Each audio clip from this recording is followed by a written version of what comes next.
Spirit on our hand. Spirit पता है क्या होता है? क्या बताओ? स्पिरिट किसको बोलते हैं? हाथ खड़ा करो, किसको पता है? हाँ, और कुछ?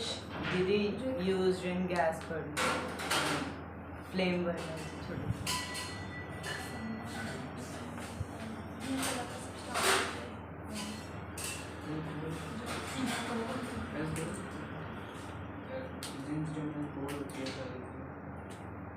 स्पिरिट क्या होता है बताओ? व्हाट?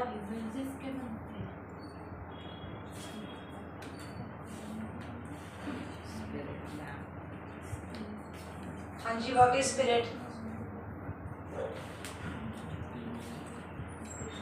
बताओ क्या होती है स्पिरिट? किसी को भी नहीं पता? फिर तो मैं भी नहीं बताऊंगी, ढूंढ के लेके आना क्या मीनिंग है। अगला क्वेश्चन करते हैं। इतनी आसान जी नहीं हुआ था। वाई बर्न्स, फिर तुम ढूंढो। Why burns caused by steam are much more severe than the boiling water. क्या इसका मीनिंग सुनो। एक हाथ में तुम्हारे स्टीम फेंक दिया, एक हाथ में तुम्हारे गर्म पानी फेंक दिया। कहते जलन ज्यादा किससे होगी? स्टीम से कि उससे गर्म पानी से? स्टीम से। कहते ऐसा क्यों? इसके पीछे क्या साइंस है कि जो स्टीम है तुम्हारे हाथ को ज्यादा जला देगी और जो गर्म पानी है वो तुम्हारे हाथ को कम जलाएगा। तो इसका आंसर है हमारे पास, this is due to the fact that steam contains more heat in the form of latent heat than the boiling water. When the steam falls on our skin, it gives out 22.5 into 10 raised to 5 joule per kg more heat than the boiling water. इधर सुनो सारे ध्यान से मेरी बात सुनना जरा। ये है तुम्हारी steam, this is steam, this is water. Steam जो होती है उसमें लेटेंट हीट बहुत ज्यादा होती है। हमने वर्ड का यूज करना है लेटेंट हीट। जो उसके अंदर हीट होती है उसको क्या बोलते हैं? Latent heat. जिसके अंदर ज्यादा हीट वो तुम्हें ज्यादा बर्न करेगी, वही तुम्हारे हाथ को जला देगी। तो किसके अंदर ज्यादा हीट होती है? स्टीम के अंदर। कितनी होती है? वहां लिखी हुई वैल्यू मैंने 22.5 into 10 raised to 5 joule per kg। तो बस पेपर में टीचर को क्या बताओगे? Ma'am steam contains more latent heat that is 22.5 into 10 raised to 5 joule per kg। Repeat करो सारे बच्चे। Steam contains more latent heat that is 22.5 into 10 raised to 5 joule per kg. So that's why it causes more severe burns. लगी बात समझ? अब अगर इसको भी रट्टा लगाओ ना तो तुम बेवकूफ हो। जो तुम्हारे हाथ को ज्यादा जलाएगा, सीवियर बर्न देगा, वो कौन सा होगा? जिसमें खुद हीट ज्यादा होगी। और खुद हीट किसमें ज्यादा है? स्टीम। किसमें ज्यादा है? अब नेक्स्ट सब्लिमेशन। हाँ किसको? नहीं, अरे बहुत क्लोज होके भी दूर। हाँ, नेल पेंट रिमूवर। जो उड़ जाता है, जो चीज ऐसे उड़ जाए, जैसे बेस्ट एग्जांपल है नेल पेंट रिमूवर। वो थोड़ी सॉलिड फॉर्म में आ गई ना, समझ गए? अल्कोहल भी थोड़ी बहुत उड़ जाती है। हाँ, मतलब मैं ये कह रही थी कि जो तुम्हें अच्छे से चीज समझ आया है, जैसे उसने एग्जांपल दी नेल पेंट रिमूवर। ये तो सबको ही पता था ना नेल पेंट रिमूवर। इन सब में होता तो वही है ना, अल्कोहल वगैरह, वो उड़ जाता है। जो स्प्रे आती है हाँ, वो भी उड़ जाती है। ठीक है, तो अब करते हैं क्वेश्चन। फिर भी तुमने दिमाग लगा लिया। तो why does we feel cool when we put a little spirit on our hand? This is because spirit needs latent heat of vaporization to change from liquid to gas. The spirit take latent heat of vaporization from our hand. Our hand loses heat and gets cooled. अब ध्यान से बात सुनना, ध्यान से, बिल्कुल ध्यान से। इधर सुनना सारे बच्चे। जो चलो नेल पेंट रिमूवर की एग्जांपल लेते हैं। जो नेल पेंट रिमूवर लड़कियां यूज करती हैं वो कौन सी स्टेट में होता है? लिक्विड में। कौन सी स्टेट में होता है? लिक्विड में। ये लिक्विड क्या कहता है? मुझे जी हीट एनर्जी चाहिए, लेटेंट हीट चाहिए। कौन सी हीट चाहिए? Latent heat.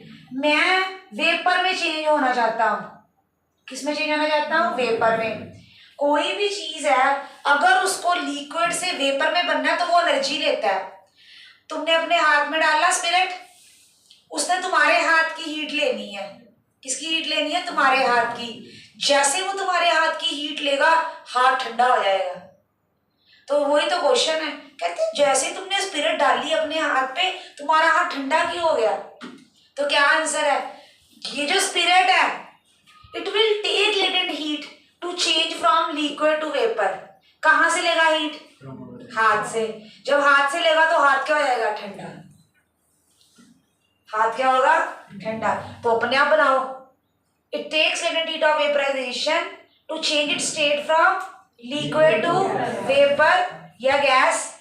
That's why our hand feels cool. Our hand feels किसको बात समझ लगी? Raise your hands. सुनाओ मुझे दोबारा। It takes the latent heat of vaporization from our hand to change its state from liquid to gas. सब दोबारा से रिपीट करो line. It takes latent heat of vaporization from our hand to change the state from liquid to vapor. फिर बोलो। It takes latent heat from our hand to change from liquid to vapor. फिर repeat करो। It takes latent heat of vaporization from our hand to change the state from liquid to vapor. Honey उन्होंने बोल ला ओए नहीं mummy उन्होंने बोल लो थोड़ी देर में। नहीं तुम्हें बोल लो बहुत आवाज आ रही। बोलो दोबारा। It takes latent heat from our to change the state from liquid to vapor. Next sublimation. दे ऊपर मम्मी देखियो ऊपर वैसे शेर उठा नहीं है मैं बाहर काटता सी वैसे। Sublimation, the changing of solid directly into vapor on heating and heating of vapor into solid is called sublimation. इसकी एक्टिविटी वैसे हमने कर ली हुई है। The changing of solid directly into vapor. इसकी बेस्ट एग्जांपल क्या ली थी? सुनो हमने। हाँ आप जाना अपने स्कूल की लैब में चले जाना, केमिस्ट्री लैब में। किसमें जाना? केमिस्ट्री लैब में जाना अपने स्कूल की। कहाँ जाना? केमिस्ट्री लैब में। अब ये ले लो, ये जगह से ये दे दो। क्या है? केमिस्ट्री लैब में जाना, वहां तुम्हें क्या मिलेगा? Ammonium chloride. क्या मिलेगा? तो अमोनियम क्लोराइड किस फॉर्म में होता है? It is in the form of solid. आपने क्या करना? उसको ले लेना। किसके अंदर लोगे? China dish. इधर देखो सारे बच्चे, ये एक सुंदर सी कटोरी तुम्हें वहां मिलेगी जिसको बोलते हैं चाइना डिश, व्हाइट कलर की। तुम्हारे स्कूल की लैब में पड़ी होगी। उसमें तुमने डाल लेना अमोनियम क्लोराइड। क्या डाल लेना? फिर तुमने नीचे लगाना बर्नर। क्या लगाना तुमने नीचे? ये लगाया बर्नर। बर्नर लगाने के बाद यहाँ तुमने इसको एक स्टैंड के ऊपर रख लेना है। किसके ऊपर रख लेना है? स्टैंड के ऊपर। फिर तुमने क्या करना है? फनल। फिर तुमने क्या करना है? फनल। फनल लगानी है और उसके ऊपर कॉटन प्लग। फिर तुमने क्या रखनी है? फनल, और उसके ऊपर क्या रखना है? Cotton plug. तो जो आप फनल लगाओ, फनल लोगे, उसके बाद आप इसको जब हीट करोगे थोड़ी देर बाद तुम देखोगे यहाँ पे ना, यहाँ पे तुमने हीट करना बंद कर देना, ठंडा कर देना इसको। ठंडा होने के बाद तुम देखोगे यहाँ पे ना कुछ व्हाइट व्हाइट लगा होगा। क्या लगा होगा? ये जो व्हाइट व्हाइट है यही वाला अमोनियम क्लोराइड यहाँ पहुंच जाएगा। पहले ये सॉलिड किसमें चेंज हुआ? वेपर में। किसमें चेंज हुआ? फिर ठंडा होके यहाँ लग गया, फिर ठंडा होके कहाँ लग गया? यहाँ पे लग गया। तो इसको क्या बोलते हैं हम? Sublimation. The changing of the solid directly into vapour. फिर वेपर बाद में किसमें चेंज होता है? And heating of vapour to solid. And heating of vapour to is called sublimation. Is called, दोबारा से रिपीट करो, बोलो। The changing of solid into vapor, heating of vapor. सुनो इधर से ही लर्न कर लो, इधर देखो ये क्या था सॉलिड, इसके क्या बने वेपर। सॉलिड किस में चेंज हुआ वेपर में, बाद में वेपर ठंडे हुए किस में चेंज हुए solid. The changing of solid into vapour, फिर बाद में vapour into is called sublimation. Next ये सारी एक्टिविटी रीड करो सारे बच्चे collectively. Take some ammonium chloride in a china dish, place china dish on a tripod stand, now cover the china dish with inverted funnel. Now यहाँ मैंने लगाई थी ना कॉटन, ये देखो कि ये धुआं बाहर ना जाए। ये पुट्ठी फनल रखी मैंने, इन्वर्टेड फनल रखी, ऊपर क्या लगा दिया कॉटन प्लग, क्या लगा दिया right. A loose cotton plug is put in the upper end of the funnel to prevent the ammonium chloride vapors from escaping. Escaping का मतलब क्या होता है, बाहर ना जाए। Heat the china dish with the help of burner. On heating, ammonium chloride changes to white vapors. On heating, ammonium chloride changes to White vapor. these vapors rise up, and when they come in contact with the cold walls of funnel, they change into solid ammonium chloride. तो तुम्हें समझ लगी ना अभी बात, जब यहाँ ये ठंडी दीवारों के साथ टच करता है तो किसमें चेंज होता है सॉलिड में। किसमें चेंज होगा सॉलिड में। किसको समझ लगी बात, पहले सॉलिड टू वेपर, फिर ठंडा होके वापिस वेपर टू सॉलिड, वापिस वेपर टू आ जाओ आगे। अब वेरी वेरी इंपॉर्टेंट, मार्क करो, ये पेपर में आना क्वेश्चन श्योर, 100% श्योर, ये पेपर में आएगा ही आएगा। नेक्स्ट ये क्वेश्चन पेपर में आना इंपॉर्टेंट।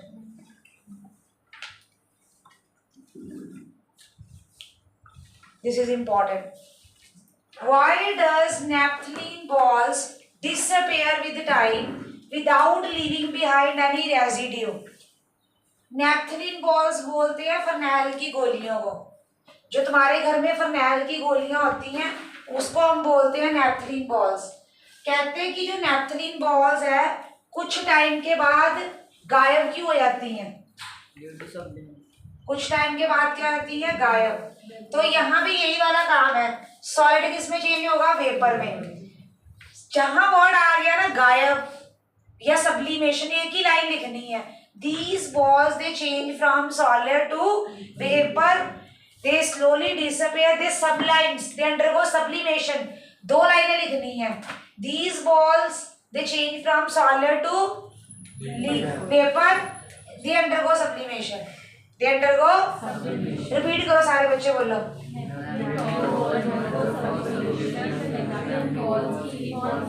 पढ़ो देख के, फिर बोलो सारे देख के। Nacrylene balls undergo sublimation. The nacrylene balls keep on forming vapor, slowly disappear into the air.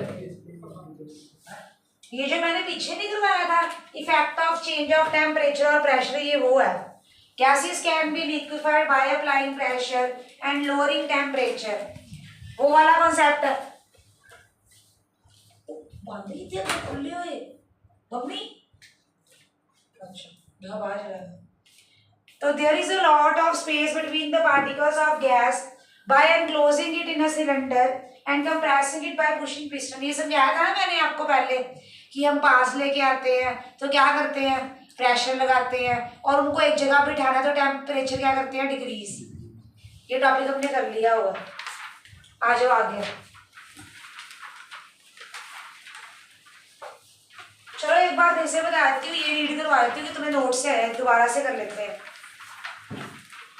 Gases can be liquefied by applying pressure and lowering temperature. सारे बच्चे अब ध्यान से सुनो बात, हमने ये पढ़ा कि जो गैस के मॉलिक्यूल्स होते हैं वो दूर दूर बड़ी दूर, वो वहां बैठा है, एक यहाँ बैठा है, सुनो इधर बच्चे, उधर बैठा है और इधर बैठा है।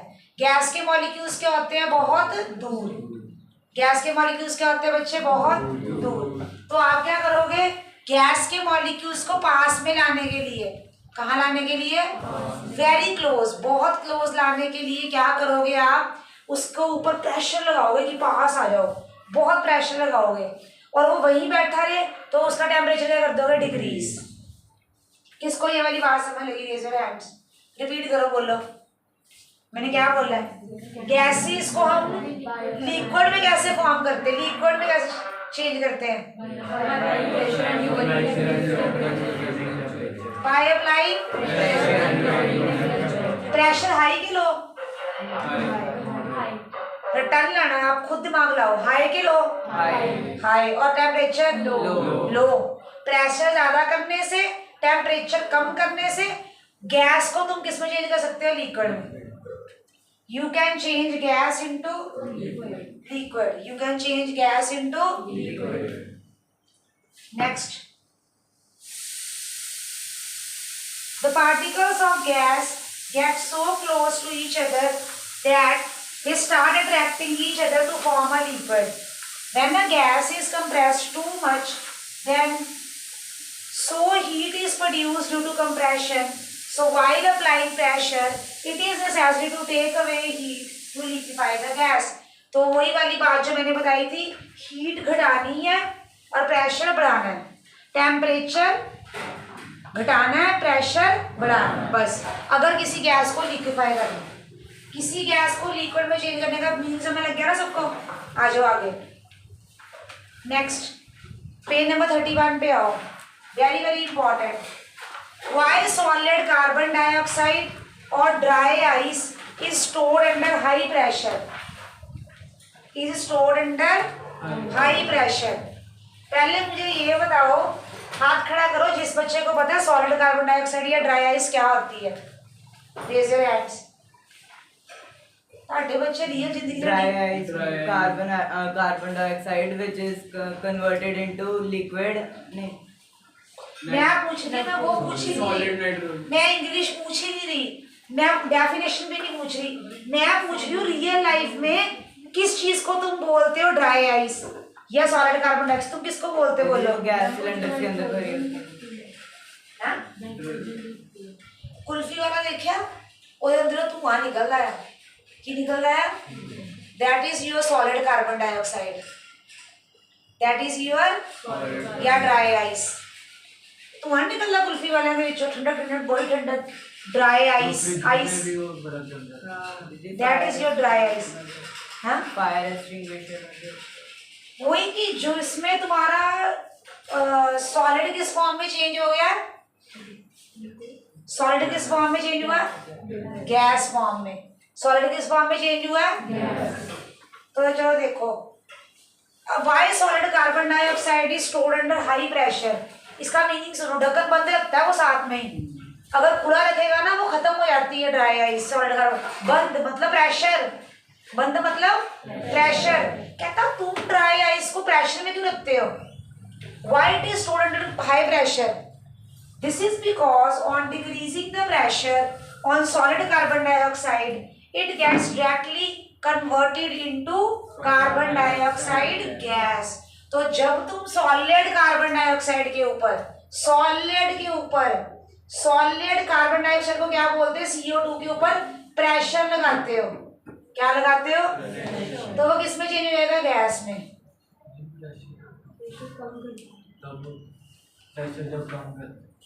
मतलब समझे, हाँ, बाय डिक्रीजिंग द प्रेशर, मैंने ये तो नहीं बोला ज्यादा प्रेशर में, तो ये तो लगाते हो प्रेशर, तो उसका मीनिंग क्या है, बाय डिक्रीजिंग द प्रेशर। जब तुम उस पर प्रेशर कम करते हो तो क्या होगा, सॉलिड फॉर्म किस में चेंज हो जाएगी, गैस में। अच्छा ये बताओ सॉलिड गैस में क्यों चेंज होगी, मॉलिक्यूल्स दूर दूर जाने की कोशिश करेंगे, प्रेशर हटा दिया, मीनिंग समझे कर देखो, मैंने इन तीनों पे प्रेशर लगा के रखा है, ये साथ साथ बैठी है ना, ये उठ नहीं सकती यहाँ पे क्योंकि मेरा प्रेशर है इनके ऊपर, बैठी रहो यहाँ पे, प्रेशर जब पास पास होते हैं मॉलिक्यूल्स तो वो सॉलिड होता है, क्या होता है, अब मैं दूर हट गई इनसे, मैंने अपना प्रेशर हटा लिया, अब ये जाएगी उधर चली जाएगी, वो उधर चली जाएगी उधर, अब ये कौन सी स्टेट में आ गई, दूर दूर वालों को क्या बोलते हैं, गैस। तो जैसे तुम प्रेशर कम करते हो वो किस स्टेट में आते हैं, गैस। तो by decreasing the pressure solid can be change into, solid can be change into gas.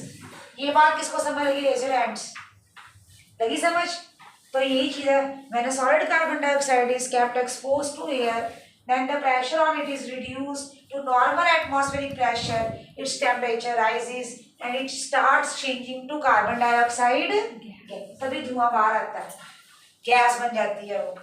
जैसे ढक्कन को बोलते हैं प्रेशर कम सॉलिड वाली किसमें चेंज होगी, गैस, धुआं सा आता है बाहर।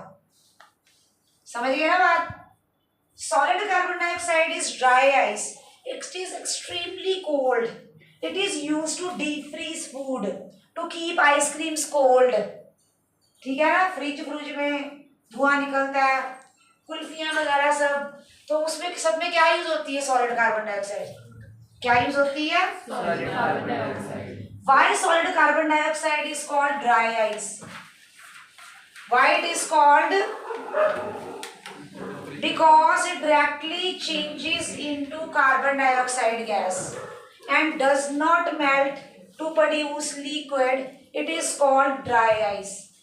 जो solid carbon dioxide है, it directly changes into carbon dioxide gas and does not melt to produce liquid, it is called, अब पेपर में ये भी क्वेश्चन पूछते हैं स्कूल, कहते हैं इसको ड्राई आइस क्यों बोलते हो, ये सीधा सॉलिड से किसमें चेंज हुई, गैस, लिक्विड में चेंज ही नहीं हुई, इसलिए इसको बोलते हैं ड्राई आइस।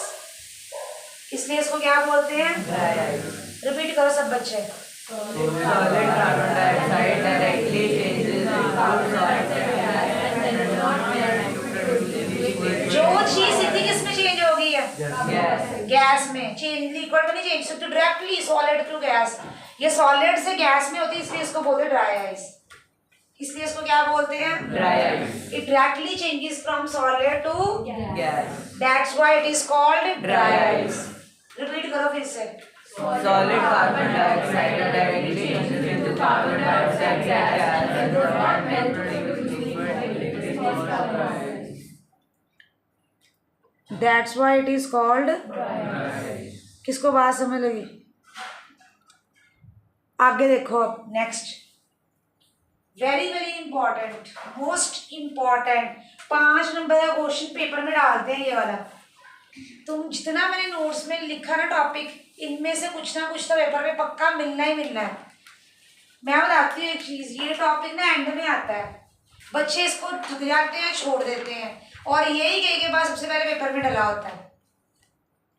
समझ आई बात? लिखो, evaporation, the process of changing liquid into vapor even below its boiling point is called evaporation। इधर देखो सारे बच्चे, अच्छा एक बात पूछनी है, सुनो सुनो, मेरे को एक बात बताओ। यहाँ मैंने लिखा है आपने लिक्विड को वेपर में चेंज करो, उसको तुम क्या बोलते हो, उस चीज को हम क्या बोलते हैं, इवेपोरेशन। इसकी एग्जांपल, एक काम करना, एक कटोरी में पानी लेना, छत पे रखाना, थोड़े टाइम बाद देखोगे पानी गायब, पानी ये हुआ क्या, वेपराइजेशन, सारा पानी ऊपर उड़ गया। लेकिन यहाँ एक वर्ड यूज किया आपने डेफिनेशन में, बिलो इट्स बॉइलिंग पॉइंट। इसका क्या मीनिंग है, हाथ खड़ा करो। The process of changing liquid to vapour below its boiling point का क्या मतलब है? हाँ, Because it is converted by using heat energy of sun. नहीं नहीं नहीं, बिलो इट्स बॉइलिंग पॉइंट का क्या मतलब है? हाँ जी, जिस पॉइंट पे बॉयल होता है उससे नीचे तो फिर वो इवेपोरेट हो जाएगा। हाँ बिल्कुल सही बात। वो जिस बॉइलिंग पॉइंट होता है 100 डिग्री सेल्सियस, उस पर पानी बॉयल होना शुरू हो जाता है। हमें बॉयल नहीं करना, हमें उसके वेपर में चेंज करना है, तो हम 100 से कम ही रखेंगे ना, बॉइलिंग पॉइंट से कम टेम्परेचर रखेंगे, तभी वो वेपर में जाएगा। Very good, very nice. तभी वो किस में चेंज होगा, वेपर में। तो दोबारा सुनो क्या है, द प्रोसेस ऑफ चेंजिंग, बोलो किसको किस में चेंज करते हो, लिक्विड टू वेपर। तुमने कोली में पानी लिया, मतलब लिक्विड लिया, किस में चेंज हो गया, ऊपर उठ गया, वेपर में। Below its boiling point, below it's Boiling point. is called evaporation, is called। अब कहते हैं evaporation होती क्यों है, क्यों तुम्हारा नीचे रखा हुआ पानी ऊपर क्यों उड़ गया, ऐसी क्या बात हुई, कब होती है evaporation? क्यों है रीजन? पानी नीचे भी तो रह ही सकता था, उड़ा क्यों वो, ऊपर क्यों गया वो बताओ। क्योंकि इसमें किनेटिक एनर्जी ज़्यादा उसके बॉयल होने की किसमें किनेटिक एनर्जी आती है? स्टेट चेंज हुई लिक्विड से गैस। Very nice. इधर देखो, सुनो सारे बच्चे, ध्यान से सुनना बात को। अब जरा तुम्हें भगवान की बातें समझाते हैं, इसमें क्या कॉन्सेप्ट यूज हो रहे हैं, आसमान में लेके जाएंगे मॉलिक्यूल्स को हम। देखना जरा इधर, ये मान लो ये तुम्हारी, जिसमें तुमने अपने पानी को रखा, ये पानी के मॉलिक्यूल्स, इसमें पानी रखा, पानी के मॉलिक्यूल्स। अगर मान लो तुम्हारे ऊपर आसमान में यहाँ जगह है, ये क्या कहेगा, काश मेरे में इतनी ताकत, शक्ति, एनर्जी आ जाए, मैं ना उड़ के यहाँ बैठ जाऊं आसमान में। पानी के मॉलिक्यूल ऐसा सोच रहे हैं, क्या सोच रहे हैं, शक्तियां आ जाए। शक्तियां नहीं, केमिस्ट्री में चाहिए होती किनेटिक एनर्जी। केड़ी एनर्जी? ये बेचारे बैठे फील कर रहे हैं, ओ माय गॉड, कहीं से किनेटिक एनर्जी आ जाए, हम उठ जाएं, हम ऊपर चले जाएं। जब ये उठ के ऊपर जाएंगे तो ये वेपर में चले जाएंगे। तो वो किनेटिक एनर्जी कहाँ से मिलती है? सूर्य देव से। कहाँ से मिलती है? तो आप क्या बोलोगे? Particles they gain enough kinetic energy. Particles they gain,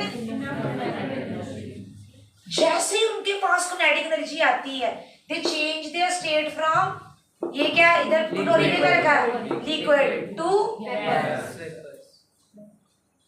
एक क्वेश्चन है तुम्हारे सबके लिए, ये चीज गर्मियों में होती है, सर्दियों में होती है कि बारिश के मौसम में होती है? गर्मियों में होती, तो बारिश में क्यों नहीं होती ये चीज? बारिश में क्यों नहीं उड़ता पानी, सिर्फ गर्मी में क्यों ऊपर उड़ता है? इसमें सारा ह्यूमिड का क्या मतलब होता है? सारी जगह। हाँ वेरी नाइस। सुनो, क्या जब बारिश का मौसम होता है, कौन सा मौसम? बारिश का मौसम होता है, तो ये जगह ऑलरेडी ऑक्युपाइड होती है, ऑलरेडी ऊपर वेपर होते हैं आसमान में, इनको तो जगह मिलनी नहीं।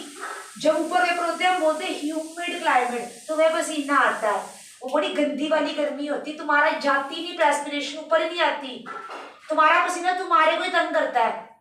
गर्मियों में नहीं तंग करता पसीना, गर्मियों वाला पसीना उड़ जाता है ऊपर, लेकिन ये वाला पसीना, बारिश वाला पसीना, जगह ही नहीं है ऊपर। पहले ही भाई साहब वेपर ऊपर कुर्सियां लेके बैठे हुए हैं, ह्यूमिड। अगर ऊपर जगह होगी तो ये बेचारे जाएंगे, ऊपर जगह ही नहीं है। तो जैसे हमारा पसीना गर्मियों में बनता है, उड़ जाता है, वो बॉडी पे नहीं टिकता, पर तुम बारिश में देखो, ओ बहुत बुरा हाल होता है। गंदी वाली गर्मी बोलते हैं उसको, चुभने वाली गर्मी। चुभने वाली क्यों? क्योंकि वो ऊपर नहीं आता, प्रेस्पिरेशन बॉडी में रहती है। क्यों रहती है? ऊपर भाई साहब मॉलिक्यूल बैठे हुए हैं, already chairs filled, already chairs filled. किसको बात समझ लगी? तो अब evaporation, why does evaporation takes place? Some of the particles in a liquid have more kinetic energy than others. कहते हैं कुछ पार्टिकल्स लिक्विड में ज्यादा किनेटिक एनर्जी है। So even liquid is below boiling point, some of its particle have enough energy to break the force of attraction between the particles and escape from the surface। वो कहते हैं लेकिन कुछ ऐसे particles हैं, मैंने अभी बताया, जैसे एनर्जी मिलती है, जैसे क्या मिलती है, they break the force of attraction, they break the Force of attraction। वो force of attraction को तोड़ देते हैं। क्या कर देते हैं? और हवा में उड़ जाते हैं, तो इवेपोरेशन होती है। इतनी अच्छी चीजें हैं ना, जब हम तुम्हारी एज के थे हमें तो बड़ा मजा आता था सुनने में, कि मतलब सिंपल सी बात है, कटोरी रखी, पानी गया, पर कितनी डीप बात है कि मॉलिक्यूल्स एनर्जी लेते हैं, किनेटिक एनर्जी लेते हैं और फिर ऊपर जाते हैं। साइंस क्या है इसके पीछे की? साइंस। देखने में क्या रखी कटोरी, चलो जी काम हो गया। देखने में क्या है? रखी कटोरी, काम हो गया। Factors affecting evaporation. पहला फैक्टर टेम्परेचर, पहला फैक्टर टेम्परेचर, दूसरा फैक्टर सरफेस एरिया, तीसरा फैक्टर ह्यूमिडिटी, चौथा फैक्टर विंड स्पीड। तो पहला फैक्टर है temperature. The rate of evaporation increases और इंक्रीजिंग द टेम्परेचर, जितनी ज्यादा गर्मी उतनी जल्दी पानी ऊपर को जाएगा। So the rate of evaporation increases और इंक्रीजिंग द टेम्परेचर। किसको ये वाली बात समझ लगी? बोलो। The rate of temperature increases on increasing the temperature. When the temperature of a liquid is increased by heating it, more particles of the liquid get enough kinetic energy to go to the vapor state. This increases the evaporation. तो तुम मुझे बताओ, जब तुम्हारा temperature ज्यादा होगा, ज्यादा particles के पास क्या आएगी? Kinetic energy. जब ज्यादा पार्टिकल्स के पास किनेटिक एनर्जी आएगी तो क्या होगा फिर? इवेपोरेशन। तो क्या होगा फिर? Evaporation. फिर बोलो, ये रिपीट करो सारे बच्चे reason. When the temperature of a liquid is increased by heating it, more particles of liquid get enough kinetic energy to वो go नीचे to रीजन, vapor state. वही मैंने कहा नीचे रीजन पढ़ो कि उनको किनेटिक एनर्जी मिल जाती है। जब किनेटिक एनर्जी मिली मॉलिक्यूल ऊपर तो इवेपोरेशन ज्यादा। समझ गए? टेम्परेचर का मतलब क्या होता है? एनर्जी दे रहे हो तुम उनको। जब तुम किनेटिक एनर्जी दोगे तो यहाँ बैठेंगे वो, कहाँ? ऊपर। ओके, चले आगे।